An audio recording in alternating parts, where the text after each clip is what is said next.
clip going around. So she dumps it down. Watch Caitlin's shoulders here. She kind of like, Then she goes to tie her shoes as Howard goes to work and misses the layup. The Caitlin Clark and Natasha Howard situation is kind of crazy. She blatantly runs into Caitlin Clark while Caitlin Clark is driving down the lane. People are starting to question Caitlin Clark's and Natasha Howard's chemistry. She's doing this on purpose. Natasha Howard and Caitlin Clark do not like playing with each other. The video has gone viral, and people are talking about it nonstop. After passing the ball and tying her shoe in mid-play, Caitlin Clark observes Natasha Howard frees her out once more. Since what just transpired alters everything, please leave a 100% in the comment section right now if you think Caitlin deserves more. Caitlin Clark is obviously the reason why everybody's watching the WNBA. She's the reason why all these fans are tuning in. Nobody on this team sets screens. Caitlin Clark running the show. It all began with a single incident that blazed on social media. Caitlin Clark was seen tying her shoelace informally. So this is Caitlin Clark right here. And she literally gets down and ties her shoe in the middle of the basketball game. Now, fans have been talking about this play. However, this was not merely a standard modification. There was a message. Just a few seconds before, Clark had transferred the ball to Natasha Howard and realized right away that it wouldn't return. With Natasha Howard, look off Caitlin Clark and take the ball up and then throw it to Caitlin Clark with like 2 seconds to go to shoot a step back. She knelt down and began tying her shoe rather than remaining in place or asking for the ball. It was captured on camera. The fans went crazy. Caitlin decides, yeah, I'm just going to go tie my shoelace. And by the way, Caitlin Clark is currently being denied while tying her shoelace. So she dumps it down. Watch Caitlin's shoulders here. She kind of like, Then she goes to tie her shoes as Howard goes to work and misses the layup. Caitlin Clark had a situation where she tied her shoe in the middle of the game, and fans is definitely freaking out about it. Shagray not knowing what to do when Cece is tying her shoe.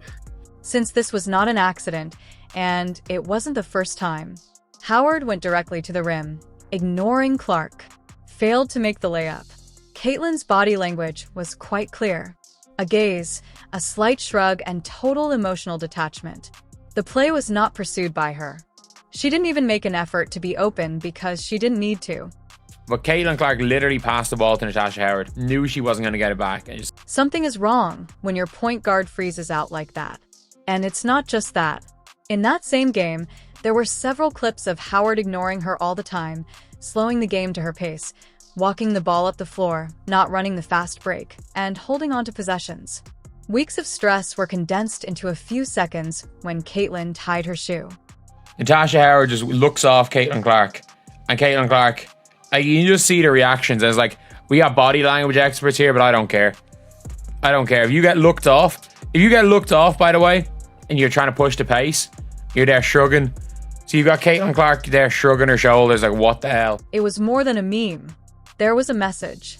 Fans are now inquiring, is there a deeper issue underneath the fever? Or is this something that can be fixed? She's looking her off in games. She sees the girl driving down the lane and intentionally. The viral video wasn't an isolated incident. It was only the clearest illustration of what observers and fans have been observing for weeks. Caitlin Clark is constantly frozen out by Natasha Howard. Several plays exhibit the same pattern. Caitlin's transition is wide open. She is taking away from Caitlin Clark.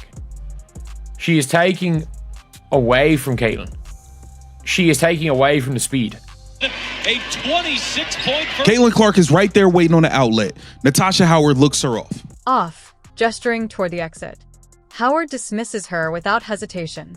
The ball never finds Clark, even when she has the hot hand or is about to shoot after exiting screens. Rather, Howard forces low percentage shots, slows down the game, and dribbles into traffic. Repeatedly, Caitlin gave up 25 points in the first half of one game. She was preparing food. What followed? When she was wide open at the three-point, Howard ignored her. Caitlin Clark had 25 points in the first half, and Natasha Howard looked her off from three. The league record for points in a half might have been established by that possession. Instead, Caitlin was left speechless. Howard only used isolated play. There was no pass or acknowledgement. She is seen as an afterthought even when Clark is in rhythm. Even before she touches the ball, possessions perish. She's bringing the ball up. She looks at Caitlin and then just keep bringing it up. Eventually gets it to her, but she brings the ball up. And it's obvious that she knows it won't return when she does give it up. Caitlin knew she would never see the ball again. Gray should have too. Caitlin knew she would never see the ball again. Gray should have too. Caitlin was aware that she would never again see the ball. So should Gray. Caitlin was aware that she would never again see the ball. So should Gray. Fans frequently bring up the shoe tying incident because of this. There was silence. It was shrewd. And it was honest. Clark's own teammates are excluding her. It's not just Howard either. Additionally, Aaliyah Boston, who is meant to be a member of the franchise core, has been observed pulling away from Caitlin right away and refusing to initiate a breakup with her. Clark rarely receives the opportunity to take charge of the offense, as she is suited to do. Let's be clear, this goes beyond failed passes even though he is the team's best playmaker. This relates to team dynamics, power, and control. And the statistics support that. In terms of unassisted field goals, Clark leads the league. Nobody's paying money to see Natasha Howard. Nobody is paying money to see Natasha Howard. That's all I can say. That is all I can say. Nobody's paying money to see her. Since no one is assisting her in doing what she does best, she is compelled to create everything herself. Shoot, assist, and switch games. Do you think Natasha Howard's going to throw it? Short. Looks her off. And 10 seconds left here. Now she want to dribble the ball up the floor. There is more to the situation involving Caitlin Clark and Natasha Howard than just basketball. Cracks are visible across the court as a result of a power struggle in the locker room. Let's begin at the very beginning. Natasha Howard came to Indiana for more than just a part. She arrived with the intention, perhaps MVP. And we should have known when she said, oh, well, I would like to be MVP. We should have known she was an op. She was an OP. She publicly stated it even before the season officially began. Additionally, for a team that recently selected the WNBA's most anticipated rookie, that attitude instantly raised eyebrows. It was evident from a way that Howard did not see Caitlin as the franchise's spokesperson. She believed she needed to be brought back to reality. Howard said things like, "This isn't Iowa anymore, and she doesn't have to do it all here," on podcasts. Caitlin's job was basically just to be a role player. Caitlin's job was to be a pass-first point guard and get them the ball, and that they were going to play their system. Those seem like veteran advice on paper. However, the reality appeared differently on the floor. Howard dominated the possessions. Caitlin refused to let Clark control the game and disregarded the offense, slowing down. Clark flawlessly exits a screen in one clip, hands up and prepared to shoot. This is a classic opportunity. However, Howard puts her head down and drives into traffic rather than feeding her. Natasha Howard said her goal was to be MVP. I knew then that she was going to be a problem. Caitlin raises her arms in apparent frustration. She was aware that the ball will never be held again. And it's more profound. Fans and analysts have noted Howard's repeated refusal to use Clark to carry out the offense, even when Clark is requesting it in transition. It goes beyond bad chemistry. It's intentional. The distance falls apart. Driving lanes are clogged by Howard. She can even be seen cutting into Caitlin's path in the middle of the drive, which essentially ends the play. She blatantly runs into Caitlin Clark while Caitlin Clark is driving down the lane. That is not basketball intelligence. That is an example of ego. Furthermore, the stress isn't only apparent behind the scenes. People are talking about it. The locker room is reportedly shattered. Some athletes, like Dana Bonner, nevertheless harbor affection for deceased veterans. Others are torn between following the established veterans or the rookie phenomenon. However, the outcomes are evident. This group is not cohesive. She don't necessarily want Caitlin to feel like she has to do it all. She actually have a good team, good teammates behind her that has her back. The locker room has been corrupt. Natasha Howard out here blatantly ignoring, freezing out, and looking off the best point guard in the league. The frustration is exploding. Caitlin's nonverbal cues have evolved. Her body language seemed kind of not there, breaking the huddle. She used to be involved in every possession and clap for teammates.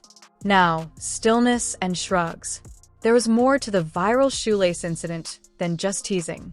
It was a silent statement. You won't include me in this? All right. I'm not trying to find the ball.